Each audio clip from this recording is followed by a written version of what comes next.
Hello, everybody, and welcome back to yet another episode of Pride or Die. I'm David Pike. I am part of the show, and I have with me a very special guest today. I have AJ Reilly, who is the VP of Media Relations for DSN, but he also has his own show where he's the co-host, which is Beyond the Box.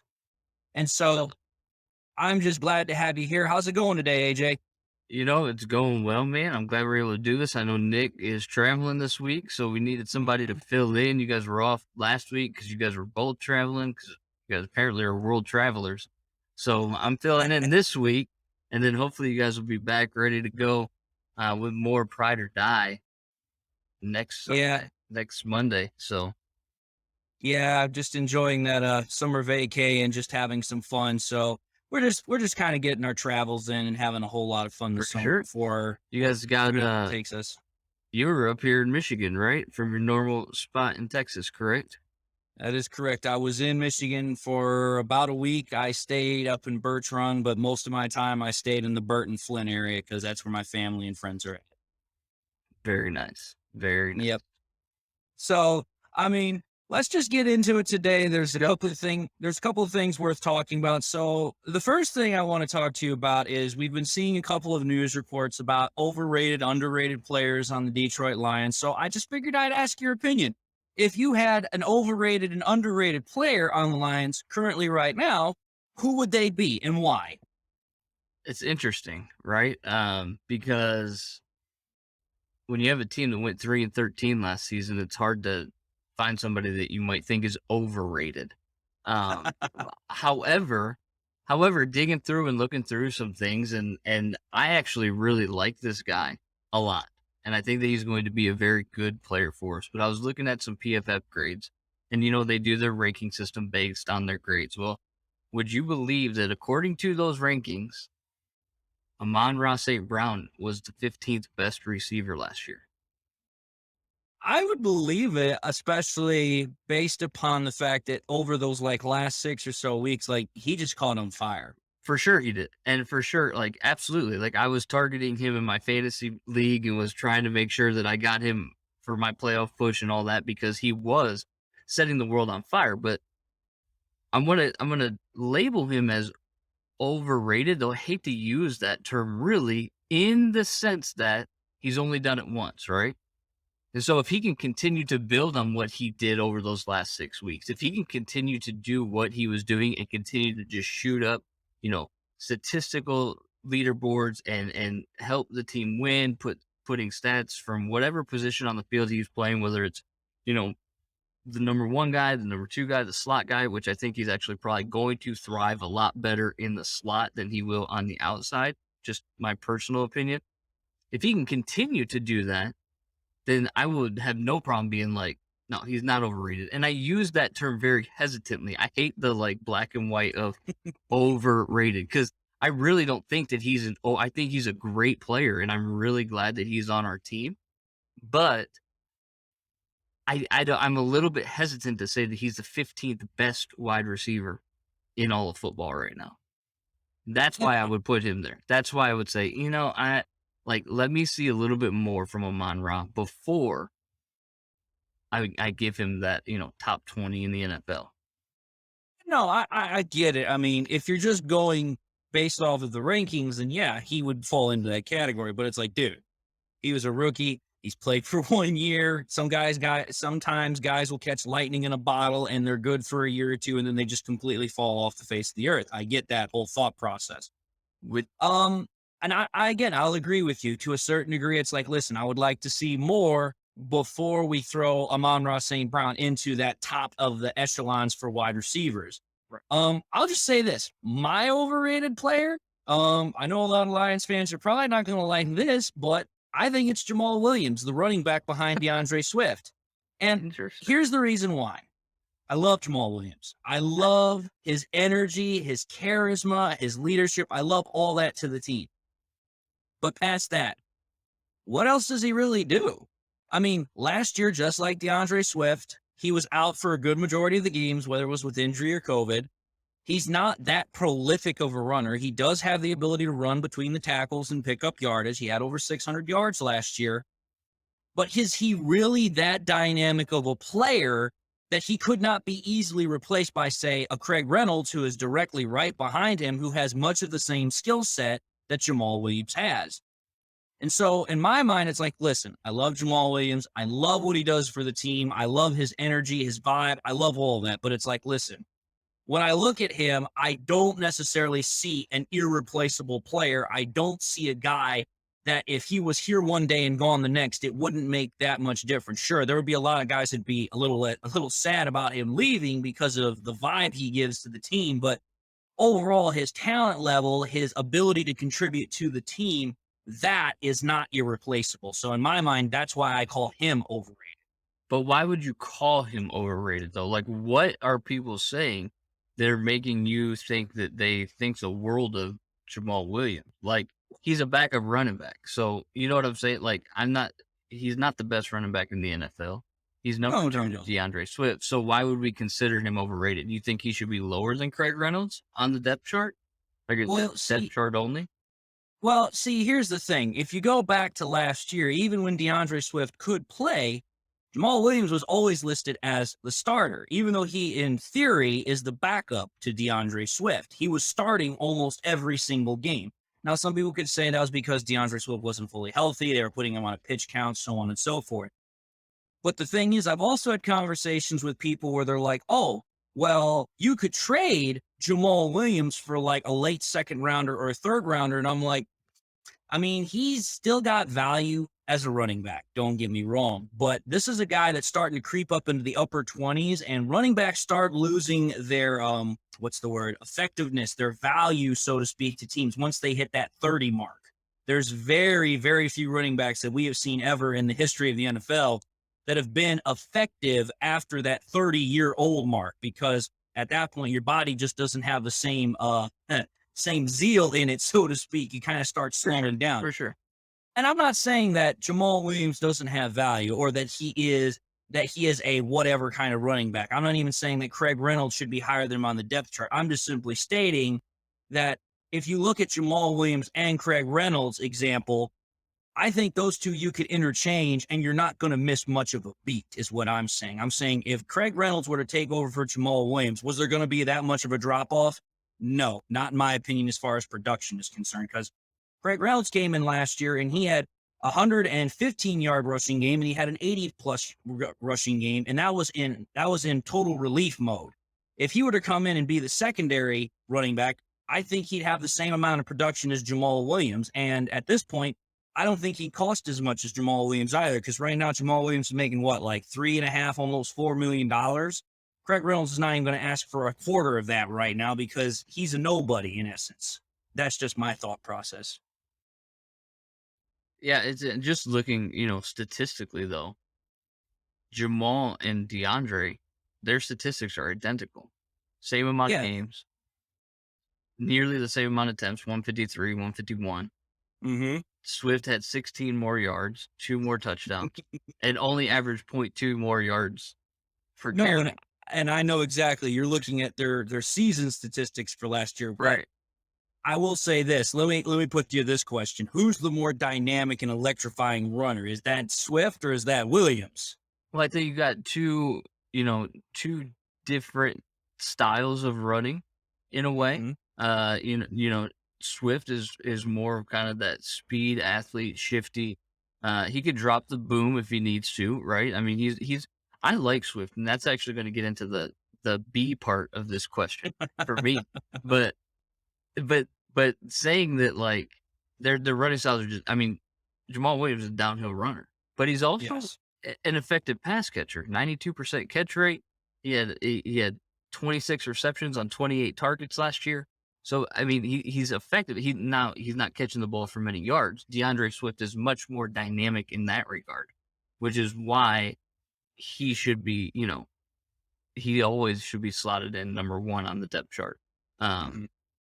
because they're not the same running back. They don't bring the same things to the table. I just was throwing that out there as like, well, we're talking about Jamal, but his numbers are identical to a guy who I think, to answer the second part of your question, is actually the more underrated, and that's DeAndre Swift. Yeah, and I I would think agree. that I think that he is somebody that is very dynamic, that brings a lot to the table for the Detroit Lions. We talk about three down backs in the NFL, and DeAndre Swift legitimately could be and probably should be a three down back. I'm not a huge fan of the third down specialist running back because that makes your already predictable offense that much more predictable. So when you have a guy like a DeAndre Swift who can line up in the backfield and who can run routes, it can make catches and can get you 500 yards over the season of production in the passing game, Mhm. that's important to me. That's effective to me. And there was I forget what the statistic was, but people were starting to take notice of DeAndre Swift last year because of his pass catching ability. And I think wasn't he like the leading receiver on the team for like the first like 6 or 7 games, probably, Well, I because mean, they were who else struggling could they to throw throw? the ball. Well, who Right. else could they throw to? And that's the point, right? They're struggling to throw the ball. So, you know, him bringing that type of dynamic aspect to the team, I think puts him in a category where people might not be knowing exactly what he can bring to the table, but they're about to be put on notice. And so I would label him as our underrated player. And to kind of piggyback off your point, I agree that DeAndre Swift is underrated because, like you said, there's a lot of people out there. They look at DeAndre Swift and they say, "Hey, this guy's very dynamic. He's explosive. He's electric. He can literally go 0 to 60, no time flat." But the biggest hit that everyone comes back with DeAndre Swift is, can he stay healthy? That's the Right. biggest knock he always It gets. is. Is like, hey, the skill is there, the talent is there. It's discernible from a lot of other running backs, but the injury bug keeps biting him in the butt every single year. And it's like, I'm hopeful that when he was in the gym with his pops this offseason and getting ripped all where and back, that will fix that problem in a quick hurry. Now, Well, but that's the thing, right? Deuce Staley, the running backs coach, was obviously also having conversations with him about, oh, okay, are you hurt or are you injured? Let's understand the exactly. difference between the two and know, which like Which is could which and what is produce. what? Right. And I think that that's an important distinction for DeAndre to make. Sometimes you're injured and you just can't play, but everybody in the NFL is hurting the entire Oh season. yeah. I mean, it's inevitable to get nicked up or banged up at some point in the NFL season. But when I was playing in college and high school, it's like, listen, is anything broke? Can you still move, or is it just a stinger? If it's just a Right. stinger, get your butt back out there and go make plays. Right. So Yep. I get that argument. I totally do. Now, my underrated player, you already know where this is going, so I'm gonna let your snide comments go, is Jared Goff. And the reason why I say he's underrated is because, as we were having a previous conversation, PFF ranked him 31st in the league. And it's like, listen, I get the jokes, I get the comments, I get the under the breath comments. He's just a bridge quarterback. I get it. I've heard it all. But when I look at what Jared Goff had to work with last year, for the most part, like you said, DeAndre Swift was the leading receiver because pretty much past him, we didn't really have anybody else except maybe TJ Hawkinson for the majority of the year. And yet Jared Goff still finished tying the franchise record for completion percentage. He still finished with a 2-to-1 touchdown interception ratio. And over the last 6 games of the year, when he was a starter, they finished 3-2-1.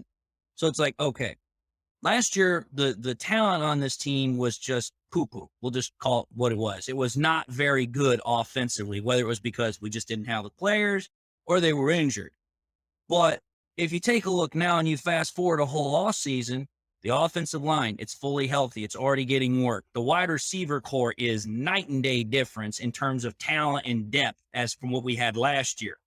We still have DeAndre Swift. We still have Jamal Williams.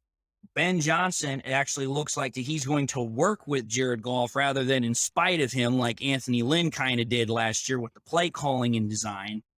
And it seems like Dan Campbell, Brad Holmes, they have put all these resources into making Jared Goff work. It's just like, okay, I take a look at that and I just don't see how Jared Goff cannot even have the same season he had last year. If anything, like I've said, I think he has a really good year because of all the investment into the offense they put into it. So one way you could put it is like, I just by necessity and proxy, I'm just saying, listen, he's underrated because there's no way he does nearly what he did last year. He should do leaps and bounds ahead of what he did last year. That's my reasoning. Should. I'll start my response by asking you this. Sure enough. Week 1, what looks different about that wide receiver room? Week 1. What? Well, you don't have a guy in Terrell Williams that's getting injured in quarter 3 of the first game of the season. You've got more than just Quintez Cephas. You've got DJ Chark. You've got Josh Reynolds that's already on the sidelines and not playing with the Titans. St. Brown is already fully established. And you've also got this new guy that we picked up last year that's starting to catch on in Trinity Benson, potentially also making that roster. So instead of just having 1 or 2 guys deep, you're like 3, 4, 5 guys deep. So what? Okay. So where I was going with this was from the end of last season to week 1 of this season. Really, the bigger difference or the biggest change is Chark, right? It's not Jameson Williams because the talk is that he's not going to be ready week 1, right? No, and I So expect that. right. So you would think that Goff would have leaps and bounds of a better year than what he had last year. Just because, yes, you're right. They did invest in, they brought Chark in. They traded up to draft Jameson Williams. Mm-hmm. I just wonder if he's going to be able to. And the question for me is, okay, do we have to tap the brakes a little bit and not make a judgment on Goff until Jameson Williams is fully healthy? Or do we just look at these 2 years combined and say, like, well, we did upgrade and one wide receiver is not going to make the difference one way or the other.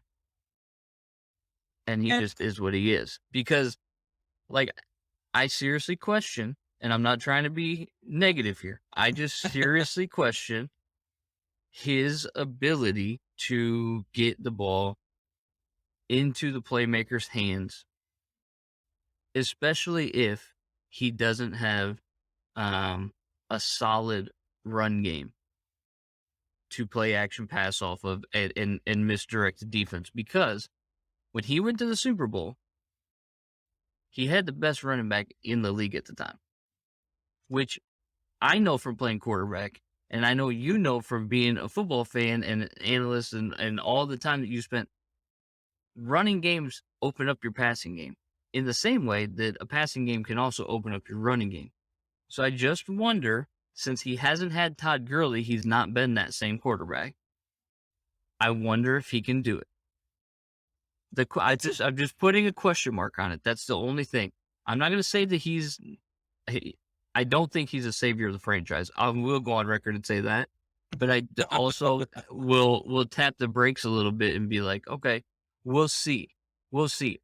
Personally, my opinion, he's not the guy.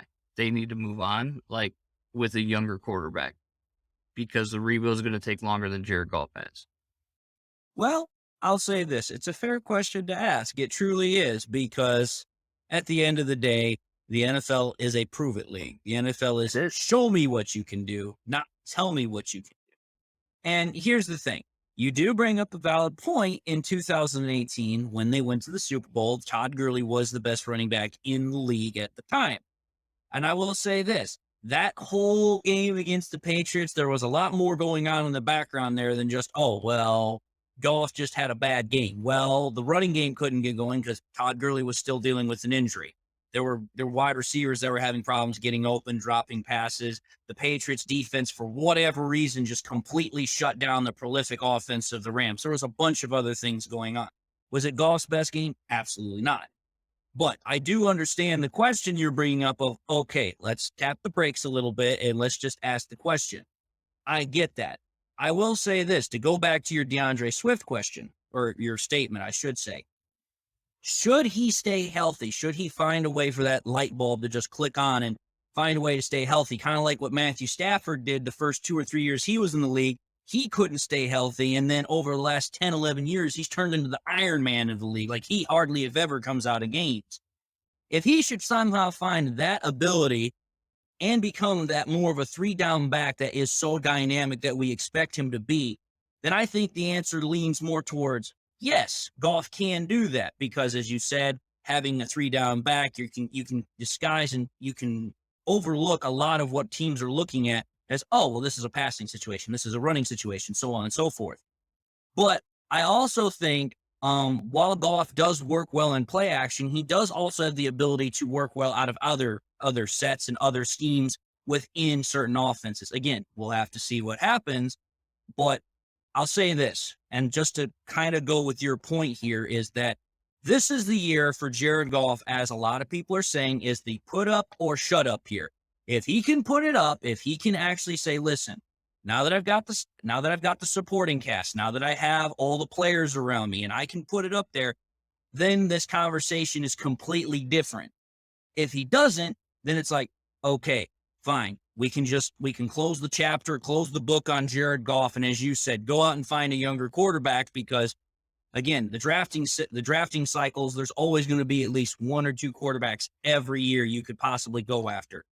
I just think that based upon the talent he has around him, based upon the investment the Lions have made in him, I think he has a good shot this year. But as the saying goes, we shall wait and we shall see. And that's the biggest thing, right? Is you just want to see, right? Sure, tied the franchise record for completion percentages, but we know that, you know, at the beginning of the season, I don't think the ball traveled much over 5 to 8 yards. Not at the beginning of the season, you're Not right, at the but like, beginning of the season. At the end of but the season, it did, and I'll give credit where credit's due, right? Much better at the end of the season. So it is. It's 100% like you said. It's a wait and see. Let's see. yeah, And I just and I I get just that. won't be surprised if in the 2023 draft, if they're looking for a quarterback, and maybe that's someone that Golf can play in front of so that they have a year. Because I'm never a proponent of starting a rookie quarterback right off the bat. 9 times out of 10, that never It works very no, well. no, it does not. So maybe we'll see. We'll see. But with that, let's move into our next conversation. And we're actually going to shift gears and we're going to talk about the principal owner of the Lions, and that being Sheila Hamp. And the reason I bring this up is because in a recent one-on-one sit down that she had with Danny Rogers, she was kind of talking about her desire, her motivation, so to speak, about why she wants to win and why she's the owner of the Lions. And if you sit down and you watch that 7 minute or so interview, it's a real big eye opener because I mean, as Lions fans all know, it seems like with the Fords only really care about the Fords first. Like they've always been about making money through the automotive business and everything else. And the Lions are just kind of like a hanger on, so to speak. So my question is do you think that Sheila is no longer within that kind of Ford first mindset, that she's actually about wanting to make the Lions into a perennial winning organization? What do you think? I mean, we could take what we just said about Jared Goff and apply it to this right here. I I get it. I get the listen. skepticism when it comes to the t- Fords. It's not even. It's not even that. It would be the same thing as if Mark Cuban said that if he owned one of our teams, or if I was a Mavericks fan. It sounds good, and it's a company answer in a lot of ways. Like, what owner of a team is going to be like, yeah, I don't care if we win. Nobody's going to say that. I just show up for That's the true. paycheck is basically what, if they don't say that they want to win, they're just saying, I show up for the paycheck. So it sounds good. Let me see what you're going to do about that. Oh, You and know, I and, agree. and so so is it different than what we've heard? I don't know, because I never really paid attention to what the Ford said, because I always just felt like they were, Whatever. I don't even know how to describe. Yeah, like that's just they just were, right. They just were the owners of the Lions. That's it. And I Um, get that. I truly I do. but I will say this. She seems like she's more open minded to attempting to win, as opposed to when uh not Martha, but the previous owner, was it William William? Clay. Yeah, William Clay Ford. I think he was still around during the Matt Millen era, and I was at like uh a bowl game, that like the Motor City Bowl, or at whatever game they played at Ford Field, and it was like right at the end of Millen's tenure, and they were like fire Millen signs all over the place, Mhm. and they literally removed fans from the stadium saying you can't hold signs up like that because apparently free speech didn't exist inside of Ford Field at that time. And so that attitude, like, this is what we're doing, don't question, da da da da da, as opposed to like what Martha is, seemingly trying to do, does seem a little bit different. I mean, look, she stood there at the Calvin Johnson thing and got booed like crazy. Yeah, and she laughed You it off. remember that? She And she laughed it laughed off. it off, and she was like, she's taking it in stride, kind of like, okay, we've kind of Well, created this mess and distrust in ourselves. So, I good think advice. she's got the right guys in there, like Holmes and Campbell, to try to turn the ship a little bit, and she's letting them do their job. I think when we're talking about Sheila versus her mother Martha and versus her father William, I think Sheila kind of understands that the problem with the Lions has been stemmed back through her parents, in that there's this stigma of we just don't care. We are just here to make money. And what Sheila is trying to do is like, listen, no, we want to win. We have seen how this city has been beaten up, taking its lumps over the last 20 something years, 0-16, Megatron retiring, Stafford leaving, all of the lumps that you could possibly take. And it's like, listen, we're tired of that stigma. We want to win. And that's why I think all the stuff that's happened this offseason, such as getting aggressive in the draft, going and getting Jameson Williams, making sure that they could get the draft selection in 2024 for the city of Detroit, being a part of Hard Knocks. They are trying desperately to be like, listen, this is a completely different type of Detroit Lions team and organization. We're about winning. We're about being successful. So in my mind, that also kind of goes back to the symbolic gesture that Sheila did when she dropped the Ford name from the Ford title from her name. And she went from being Sheila Ford Hamp to just Sheila being Sheila Hamp. She's like, listen, I'm my own individual here. I am about winning. I am about success. I want to see the Lions be a successful team, which is why she's got a guy like Dan Campbell who falls from that Bill Parcells tree of no nonsense. We are going to go out and we are going to win. So when I take a look at all that, the attitude, the mindset is different from the top, and from the top it goes down to the bottom of, listen, we are here to win. No more excuses. We're here to win. So I like what I'm seeing, but as you said, wait and see. Yeah, and to your point, I think that those things that they are doing, getting the draft going on hard, like those are show me kind of things, right? So that's good, and Well, at that point, hopefully for the sake of every Lions fan that wears the Honolulu blue and has drank the Kool-Aid more than they want to admit, yeah. for their sake, I hope it's different. Well, I mean, when you're talking about Hard Knocks and you're talking about the draft, at that point, you're not just selling it to your own fan base. You're selling it to the Sure. NFL. You have to Yep, sell right. yourself, your team, your product to the NFL. And the NFL is then at that point 100% right. investing in you. Yes. So if the NFL is willing to say, we like what we're seeing out of the Lions, we're willing to put that investment in them, that tells me that there is a definite shift in culture, a definite shift in attitude in Allen Park and in Detroit. So I like what I see. I 100% right. like what I hear. So let's move in to, I think we got time for one more topic. And this topic is going to be one that hits a lot of old softies for Detroit Lions fans. We currently are sitting on about $10 million in cap space, which Yeah. not great, but not bad. But there's one player out there that a lot of Lions fans would love to see come back and don the Honolulu blue and silver. Ndomukong Suh is still out there as a free agent. So I got to ask you the question. What do you think? Do you think the Lions should go out and grab him? Do you think they have a chance to grabbing Ndomukong Suh to come back?